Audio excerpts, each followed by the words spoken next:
In this video, I'm going to review the ARRMA Kraton Traxxas V5. Throughout the year that I've owned this truck, I've taken it to a variety of bashing locations and a handful of skate parks. I've driven this truck to its limit by jumping it high and crashing it hard. And today I'm here to hopefully help you decide whether or not to purchase one of these vehicles. Jumping right in, I've been pretty pleased with the overall performance of the ARRMA Kraton. When I speed tested this truck, I was able to get 47 miles per hour out of it as a top speed with the stop gearing on Traxxas LiPo. Straight out of the box, one problem I had related to performance was that the transmitter and receiver just kept losing connection. I think it was just a bad batch that I got because I had the same exact radio and receiver in my Notorious and it worked just fine out of the box. Horizon Hobbies customer service is amazing, and they were able to send out a new transmitter and receiver combo to get me back up and running. And from what I've heard, Horizon Hobby took care of a lot of the other people that had the same issues. Now on flat ground, this truck handles very well. It stays planted with a longer wheelbase. The steering leaves some room for improvement. The never loose servo saver is not adjustable and it's a little too loose out of the box. The stock suspension setup on this truck works well from my experience. It soaks up all the hard landings and the rough terrain. This truck jumps really well. You're able to pull off some single front flips and back flips with it, and then if you really send this thing hard, you're able to get multiple flips out of it. But overall, it's not going to rotate quite as good in the air as a shorter wheelbase truck like the ARRMA Outcast. Performance wise, I think the Kraton's a solid vehicle. It's just a great all-around general basher because you can do a little bit of everything with this truck.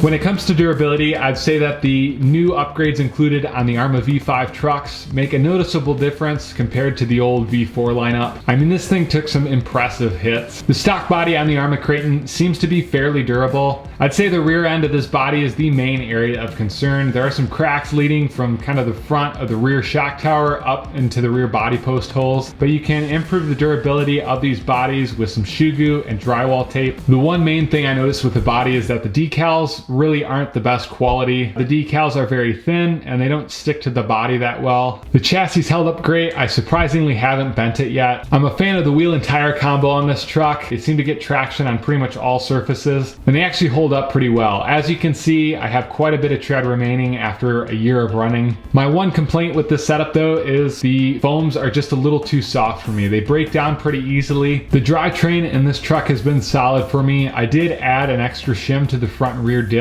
on the ring gear sides, and I've been running this truck 90% of the time on Traxxas LiPo and it's been working great. The stock steering servo on most RTR vehicles, that is definitely an area that can be improved. I had mine burn out. I just upgraded that and never looked back. The motor and ESC in this truck have been working just fine. The rest of the truck has held up great and I've been very impressed with the durability of the Kraton V5.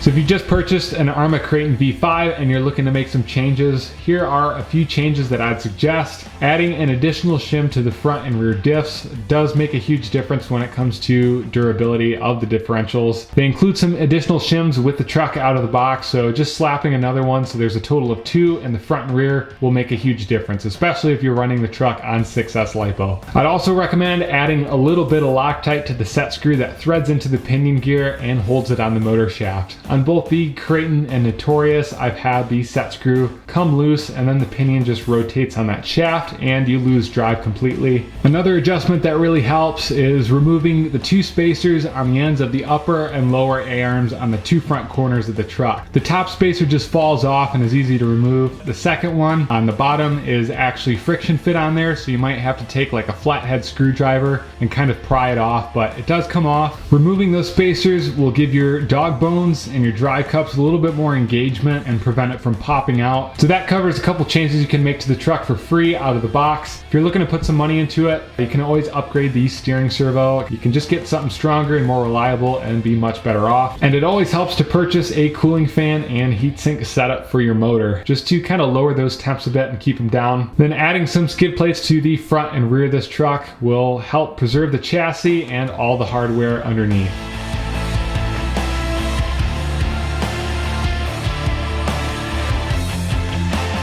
Really quick, I just want to mention a few areas that I feel could be improved for future versions of the ARRMA Kraton. I think it'd be great to see the never loose servo saver tightened in future models. You can get a lot more steering out of these ARRMA 6S trucks with the tighter servo saver. The rear bumper has a small lip out of the box that's separate from the hinge pin brace, and it just snaps off. I had mine snap off within just a couple of runs, so just not including that I think could save some time and money. Another common issue I'd like to see improved are the rear wing mount screws. So they hold the bottom portion of the wing mount, they thread it through the shock tower and into the rear diff casing. So the screws shear off quite a bit because they're only 3mm screws. They can fix that by having thicker screws, like a 4mm screw. I know some people do some modifications, but it's not the most convenient. I'd also like to see ARRMA add an additional shim to the front and rear diffs. I think you could easily add an extra shim to every single ARRMA 6S truck safely and not have the gear mesh be too tight. I think if ARRMA removed these spacers on the upper and lower arms of the two front corners of the truck, that would be a huge improvement as well. Then with these metal chassis trucks, I always prefer to see skid plates on the bottom, so it'd be great to see in the future. Then a couple quick things, I'd just like to see some better quality decals on the body, and then some better quality foams that just hold up longer. They feel nice out of the box, but they just break down quick.